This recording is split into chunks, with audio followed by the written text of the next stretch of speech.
Hey listeners, we're nearing the end of our 15th anniversary fundraising campaign, and we need your help to meet our goal. This campaign offers you a chance to win a unique food and music experience in one of the most exciting cities in America. Here's how it works.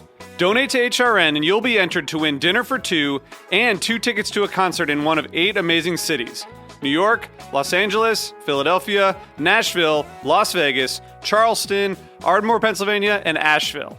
All donations support our work educating food system storytellers. And when you donate, you can choose one of those cities and you'll be entered to win dinner and 2 tickets to a show. So help us reach our goal and enter to win dinner and a show in the city of your choice. Check out heritageradionetwork.org/15 to donate and enter to win today. That's heritageradionetwork.org/15. Thank you.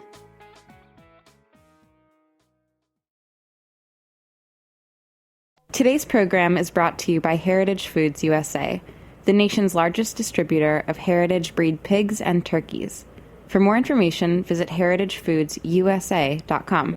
Hey, I'm Jimmy Carboni from Beer Sessions Radio. You're listening to Heritage Radio Network, broadcasting live from Bushwick, Brooklyn. If you like this program, visit heritageradionetwork.org for thousands more.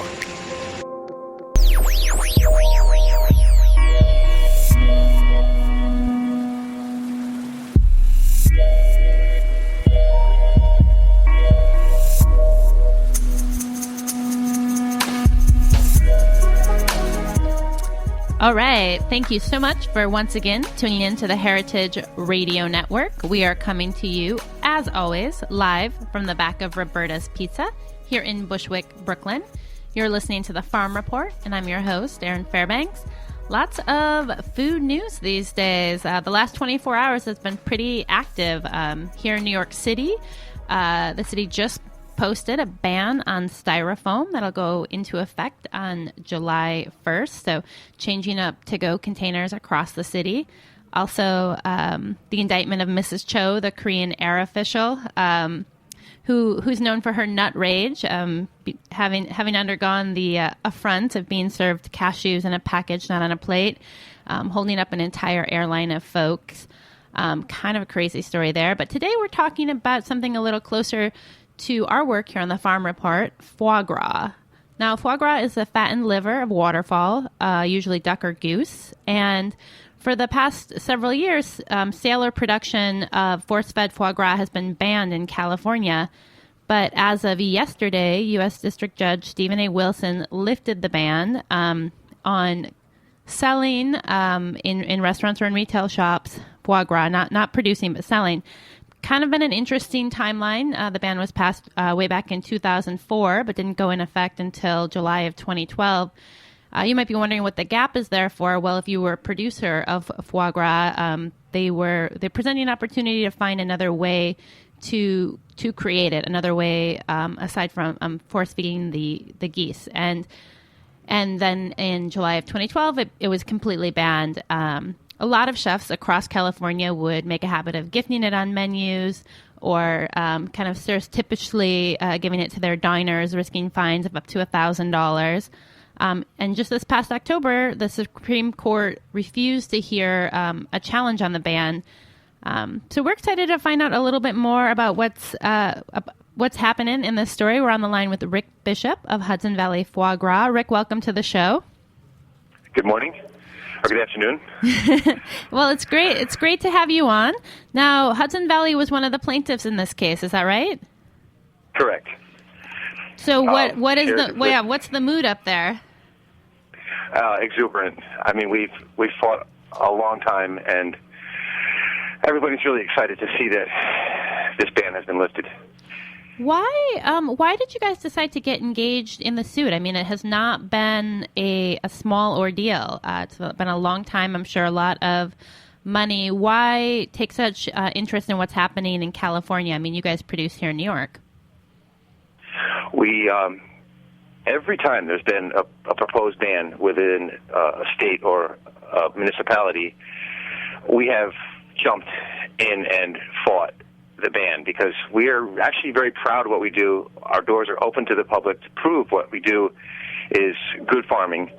So we had to fight in 12 other states: Maryland, was a near loss. We won, though. Maine, we fought really hard. We fought in Massachusetts, Connecticut. Whenever we've had a state that was informed by our opponents as to what they feel our practices are, we invited legislators or chefs or representatives from the area or that state to come see the farm. And it's just our MO is to show what we do and then let people decide whether or not it should be banned. And we will not give up fighting because we are proud of what we do, and it's good farming. And are you guys optimistic that the state's not going to appeal? I mean, apparently this could be just a temporary lift on the ban. What's the word on the street?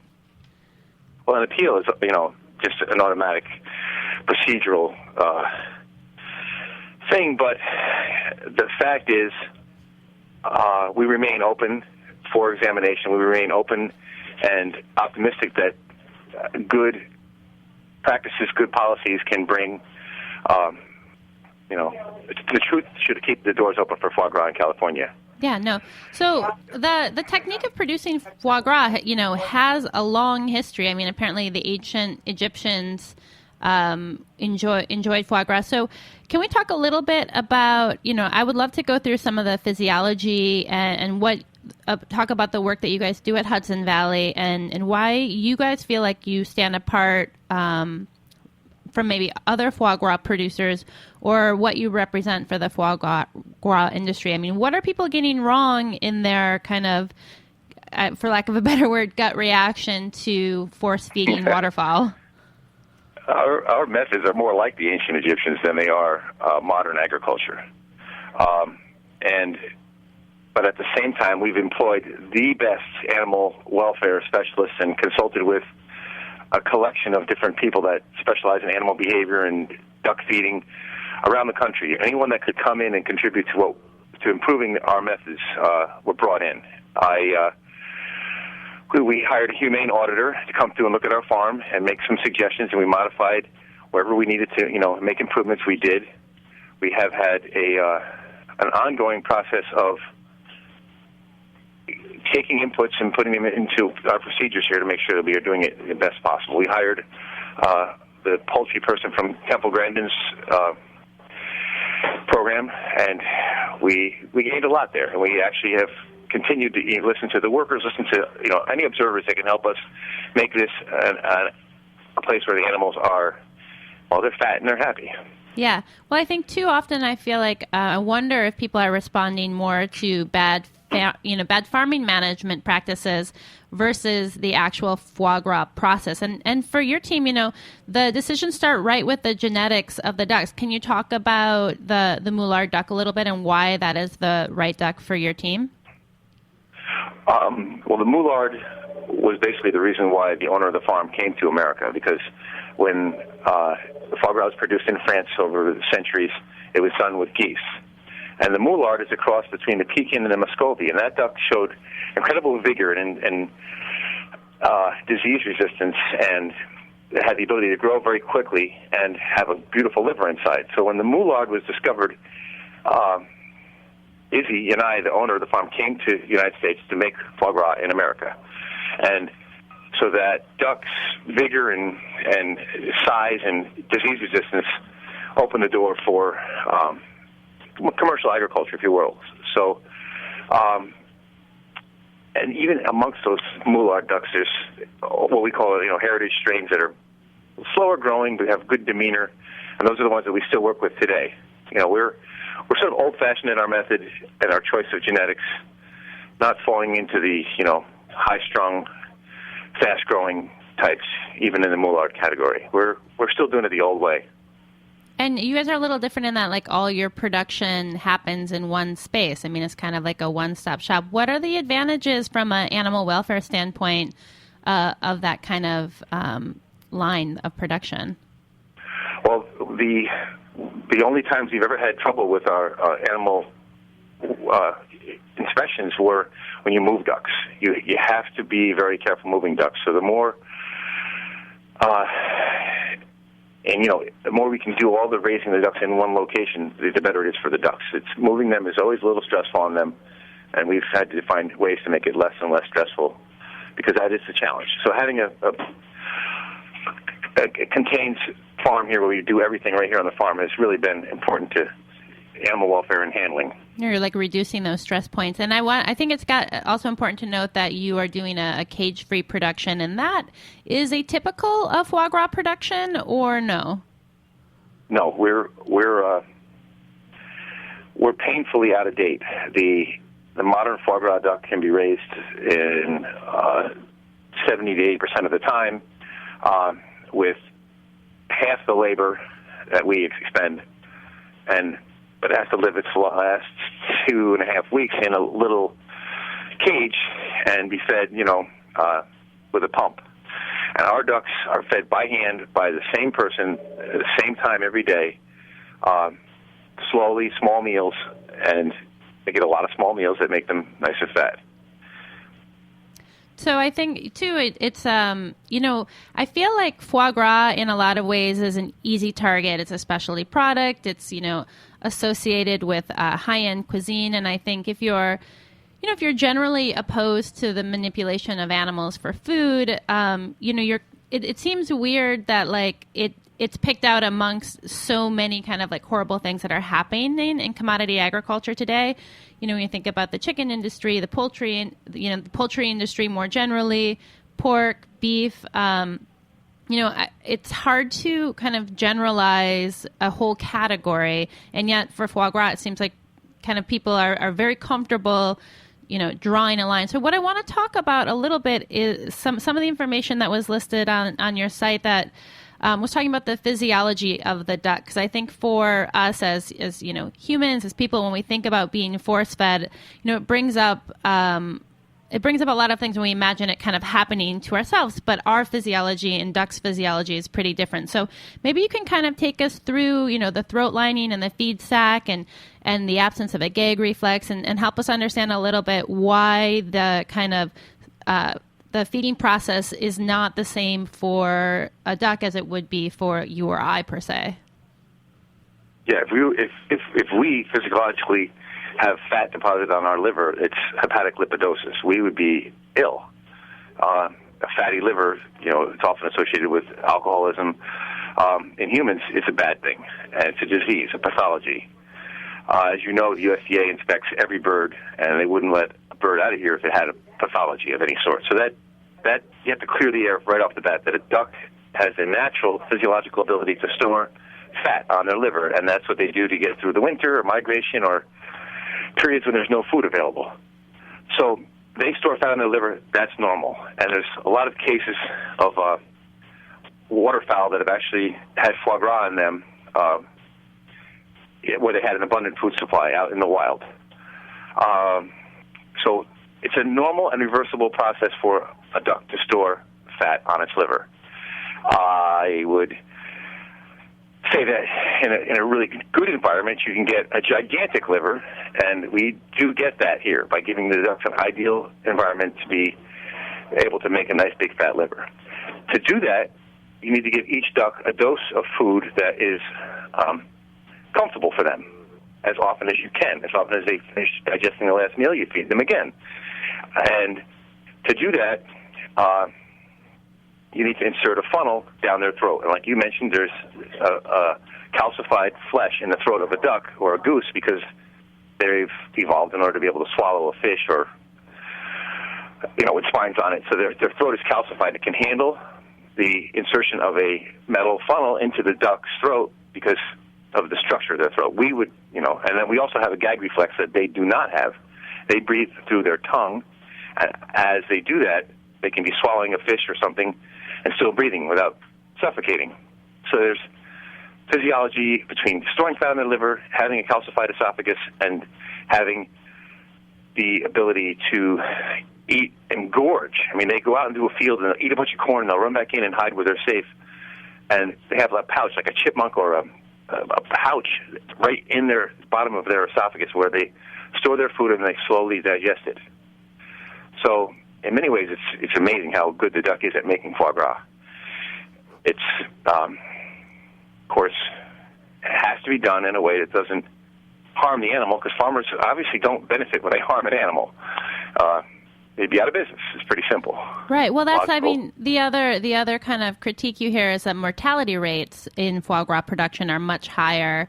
And I guess that's a little confusing because I think there's probably 100% mortality rate. So for any kind of agriculture system, I mean, that kind of goes with the territory. But can you talk a little bit about when people talk about mortality rate, what they're actually talking about? Yeah, as we went through the whole having a humane auditor here, we looked at mortality and reasons for mortality at every stage in the life of the duck. And it begins with them as babies. We have them climbing up and down a ramp to get their water so that they have stronger legs and then they're in better shape. So they're not, fat and out of shape. Their fitness is incredibly important for the first 10 or 12 weeks of their life. So that was a big start to make sure that they come into the feeding real strong and able to be enjoy their last few weeks of being fed. The other thing is to cull the animal so that you have a uniform flock. You take the smaller ones or the larger ones, which could be bullies, and you pull them out so that you have a very uniform flock, so there's not any stress in between the sizes of the different ducks. So they're all, and that makes a big difference. We've had to have culling and keeping the flock uniform has been a really big drop in mortality. So between pre-feeding fitness, culling the flock, and general handling, how you move them, how you care for them, it cuts mortality way down to the point where we are now at a mortality level similar to that of other poultry, chicken or turkey, and even less in some instances when everything's going well. So it's not an abnormal mortality rate for poultry on our farm. It is something we work on and watch very, very closely. That's the first thing that the auditor would look at to see if something went wrong. If something happens, you have to fix it. Right. And so I think that's another important point to insert here is that the force feeding isn't happening for the entire life of the animal. It's a discrete period prior to slaughter. So would it be correct to say that, before the force feeding time, that, the methods that you use to ensure a healthy flock are similar to that from an animal welfare standpoint that you would use for any other type of poultry that wasn't destined for foie gras? I mean, are there special things that happen because these animals are going to be undergoing the force feeding that you do different from other poultry? Well, there's some trade secrets, that I could kind of let you in on. We and our in the period before the duck is getting ready to go into the hand feeding, we take a couple of weeks and we lower their feeders down at the same exact hour that they're going to be getting their meal when it's hand fed to them. We take the same feed and we lower the feeders down to the floor level where they can run around and grab the feed and get them used to feeding at the same regimented time every day and get them used to eating a lot because they're not going to get fed for another 8 hours. So we kind of get their tummies stretched out, if you will, like I do for Thanksgiving. I practice Thanksgiving for 2 or 3 weeks prior to Thanksgiving just so that when Thanksgiving arrives, I'm ready to go. And so we do that that you wouldn't do normally with other ducks. You feed them at the exact time for a limited amount of time, and then they'll fill their crop with food, and they'll sit around and digest that. So they start making their foie weeks before we actually hand feed them. It's a little trick of ours. It's a gentle transition, yeah. So let's talk about the hand feeding process. I'm curious how long it lasts, and if you can talk about the feed composition during this time. Is it different than what they eat prior to, from a nutrient or protein standpoint? Does something change, and what's the duration? Traditionally, it's a little more than 3 weeks. Each duck is checked each time we feed, and if they're ready, after 3 weeks, we take them. We don't keep trying to feed them. They're not forced to eat. Once they built their, for lack of a better term, built that foie, and it's ready to go, we harvest the ducks. So they come out at different times over the last week, but it's basically a 3-week feeding. And what about the actual feed? Does that change? Yeah, we go a lot. There's a lot of protein at the beginning of their life because they're growing so fast, and then it's less protein and more starch at the end of their life to fatten them up.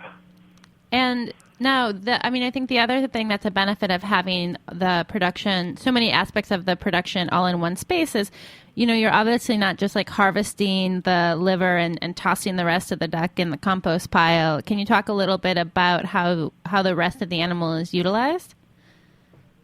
Yeah, that is part of the responsibility of you bringing an animal into this world is to respect it and then utilize its gift, its life, So to do that, you need to find a market for everything, and which a duck will give you 2 pounds of foie gras, 2 pounds of duck breast, 2 pounds of legs, 2 pounds of fat, and 3 pounds of bones. And those are the easily utilized gifts from the duck, if you will. But then there's the tongues, the heart, the gizzards, the testicles, the necks, and they all have gained popularity in the last. This generation of chefs have ethics and feel responsibility to utilize the whole animal. As you see on a lot of menus, there's a lot more offal. There's a lot more full animal serving. It's not just the primals like it was in the 80s and 90s, let's say. So we have a pretty strong market now for hearts, gizzards, necks, tongues, and most of the testicles too. So it's all there. You got to use everything that the duck's going to give you, and it's a complete bunk that we would just take the liver out and throw the duck away. Right. Well, Rick, unfortunately, we are out of time. We're going to be chatting with your colleague, Ariane, from D'Artagnan in the second half of the show, but wanted to say a big thank you for joining us today, and congratulations to your team at Hudson Valley Foie Gras. I'm sure everyone is up for some celebration yesterday and today and for the foreseeable future. The invitation stands to visit our farm. That is the key difference between us and any other American farm. Or we just come see what we do, and if you do, I'm sure you'll be comfortable eating foie gras.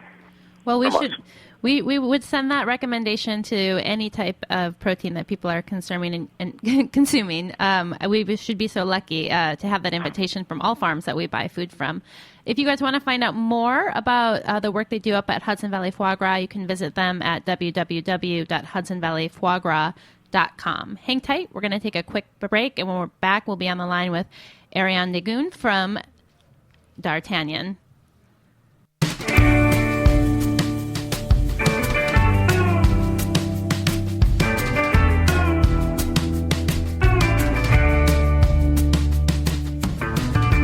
Take a sip from your chalice, just and I bow my head to you. 'Cause kicking myself would be a waste of bruises, and you won't allow that can do. I know it will get easier over time. Take off the days by swimming up the Rhine. Ba-ba-ba-da-da-ba-da-ba-da-da-ba-da-ba. Ba-ya-ba-bum, ba-ya-ba-bum, ba-ba-ba-ba. Even though I am across the ocean, looking out at a sunflower view. Remember that time I came all the way out to Hoboken to prove my devotion to you. I know it will get easier over time. Take off the days by swimming up the Rhine. Ba-ba-ba-da-da-ba-da-ba-da-ba-da-ba. Ba-ya-ba-bum, ba-ya-ba-bum.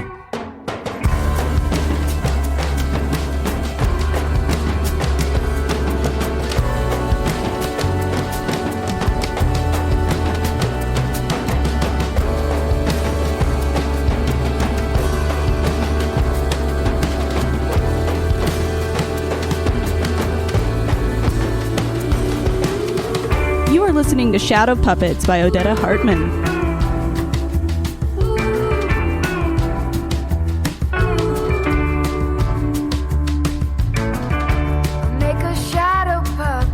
Hello out there, it's Steve Jenkins. I'm with Fairway Markets. White Leghorn, Red Wattle, Bourbon Red, Navajo Churro. Well, these aren't names you're likely to hear at a Fairway butcher counter or any other counter today, but before the rise of factory farming, you would have. And at Heritage Foods USA, you still do. Heritage Foods USA exists to promote genetic diversity, small family farms, and a fully traceable food supply.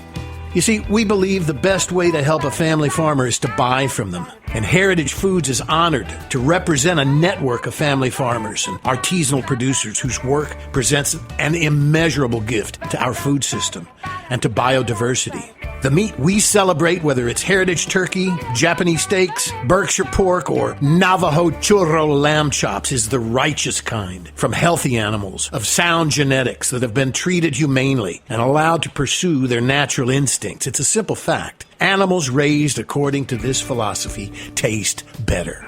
And as we like to say, you have to eat them to save them. Visit us at heritagefoodsusa.com for more information. This is Brandon Hoy, co-owner of Roberta's, and you're listening to heritageradionetwork.org. And we are back. You're tuned into the Farm Report, and today we're talking about the recent lift on the ban on foie gras out in California. We are joined now by Ariane Daguin of D'Artagnan. Started back in 1985, and today one of the nation's premier sources for free-range, organic, and heritage meats and charcuterie. Ariane has the distinction of being from a long line of duck and waterfowl lovers, and we're really thrilled to have her join us for the discussion today. Welcome to the show. Thank you. Hello. So, what is the mood out at D'Artagnan today? It's very mixed feelings.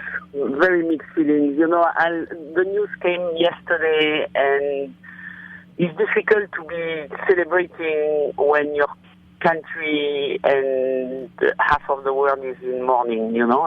And so on one side, I would like to be super happy about the lift, and on the other, there are very much graver things going in life in the world today.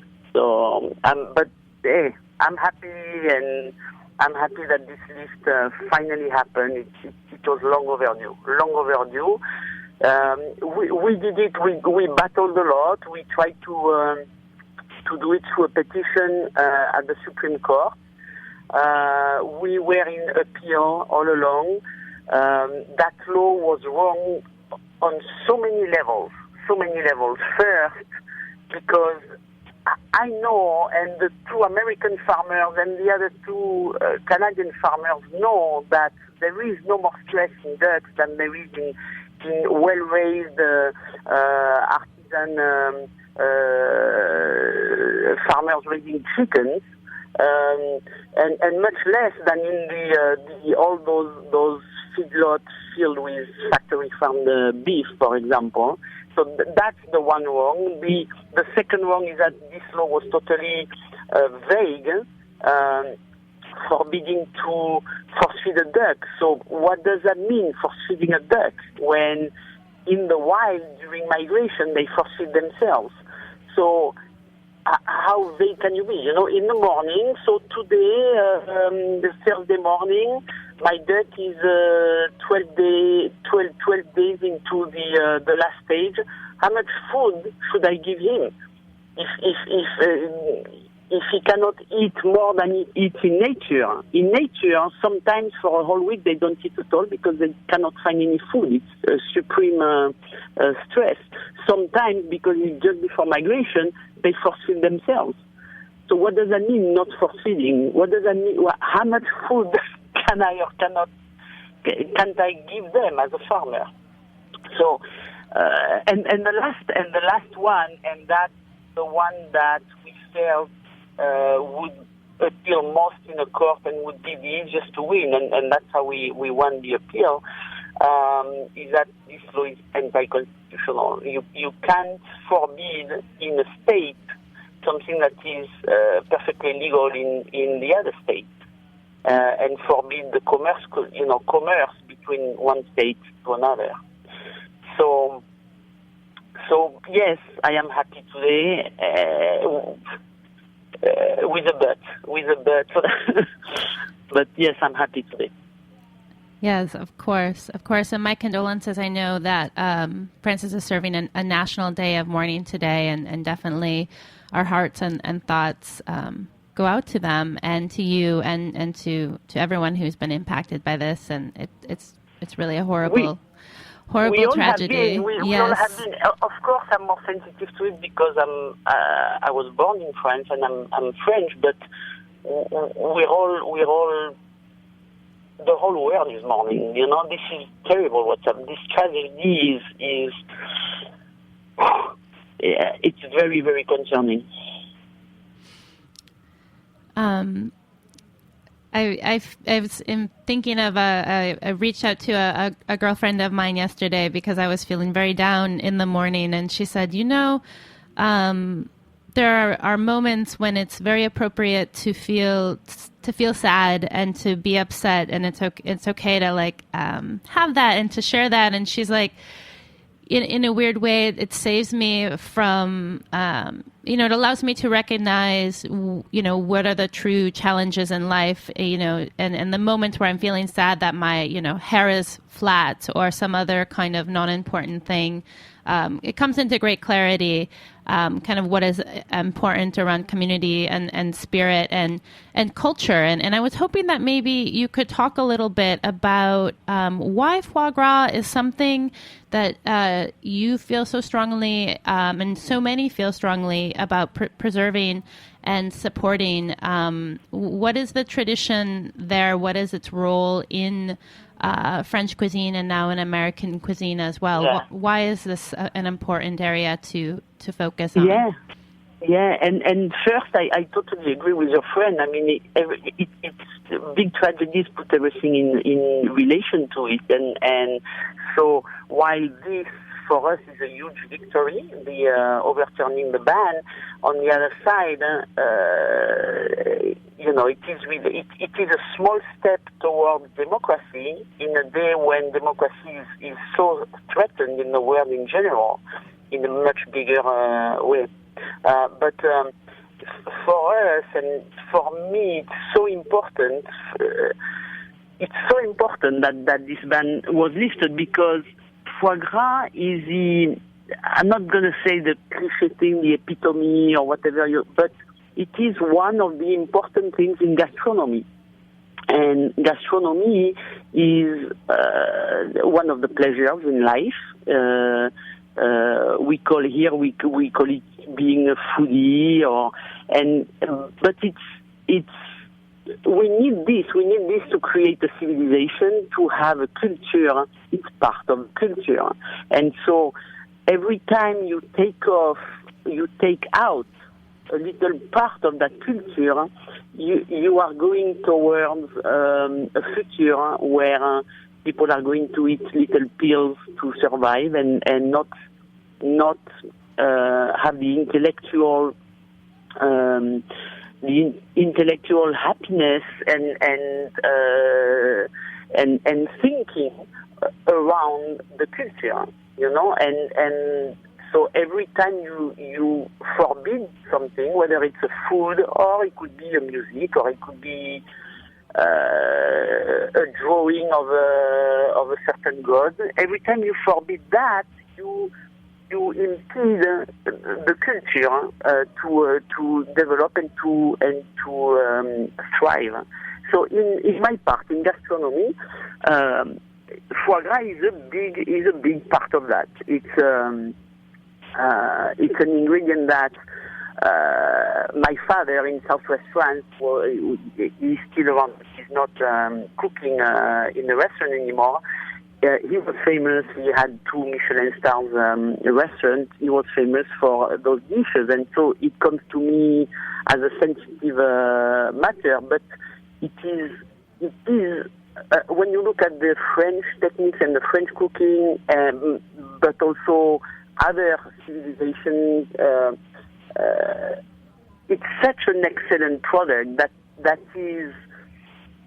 Without that, you lose a color on the palette. You know, as a painter, you're going to miss the blue, and you can do every beautiful painting as you want. You're going to miss that one color, and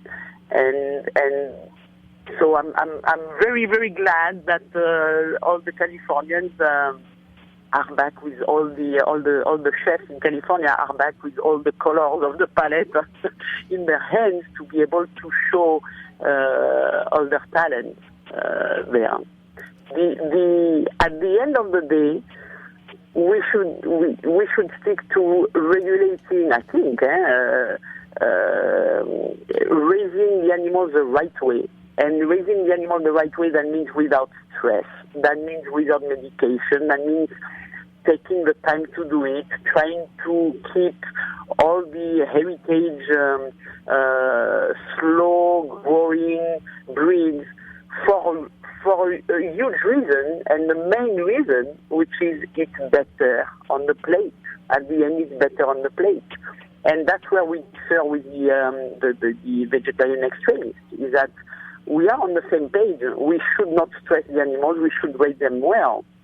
Where we differ is that at that point, somewhere, I'm willing to kill them for the pleasure of life, and they are not.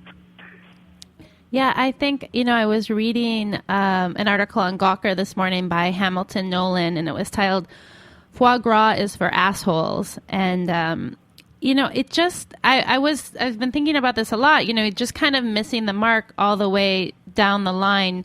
It seems to be drawing this very arbitrary distinction around one particular product when I would be surprised if Mr. Nolan had the same critique of the dairy industry, the poultry industry, the pork industry, the beef industry, and you're in a unique position because through D'Artagnan you're dealing with multiple species. When it comes to animal welfare in particular, do you see a distinction between foie gras and animal welfare in foie gras production that's any different from producing a beautiful pork chop or steak or, No, there is no difference. We're using the morphology, the natural morphology of the animal and the natural propensity of the animal, of the bird, of the duck or goose, to forfeit itself just before migration, to have this natural propensity to expand their liver to make it that beautiful and delicious, extremely delicious product. That said, Mr. Nolan is totally allowed to say what he's saying. This is what it's all about today, and today especially after yesterday's tragedy. You are allowed to think whatever you think. And I'm really glad that the Californians today are allowed to eat or not to eat foie gras, but they have the choice.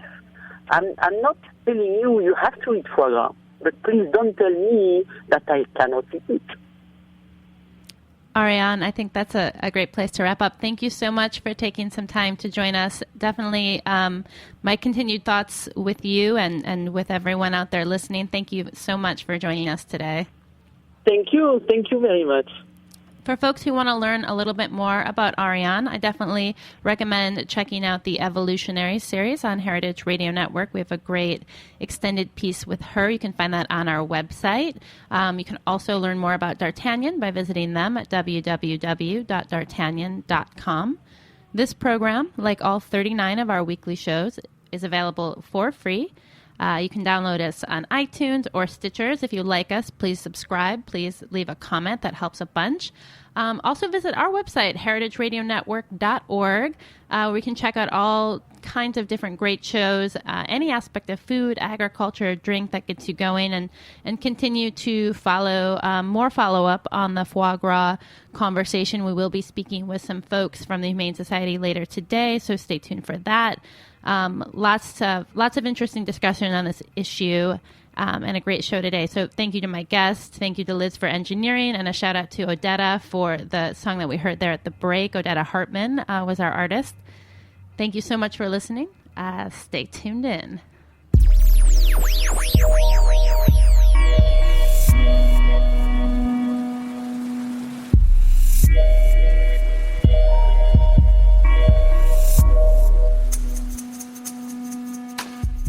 Thanks for listening to this program on heritageradionetwork.org. You can find all of our archived programs on our website or as podcasts in the iTunes Store by searching Heritage Radio Network. You can like us on Facebook and follow us on Twitter at heritage_radio. You can email us with questions anytime at info@heritageradionetwork.org. Heritage Radio Network is a 501c3 nonprofit. To donate and become a member, visit our website today. Thanks for listening.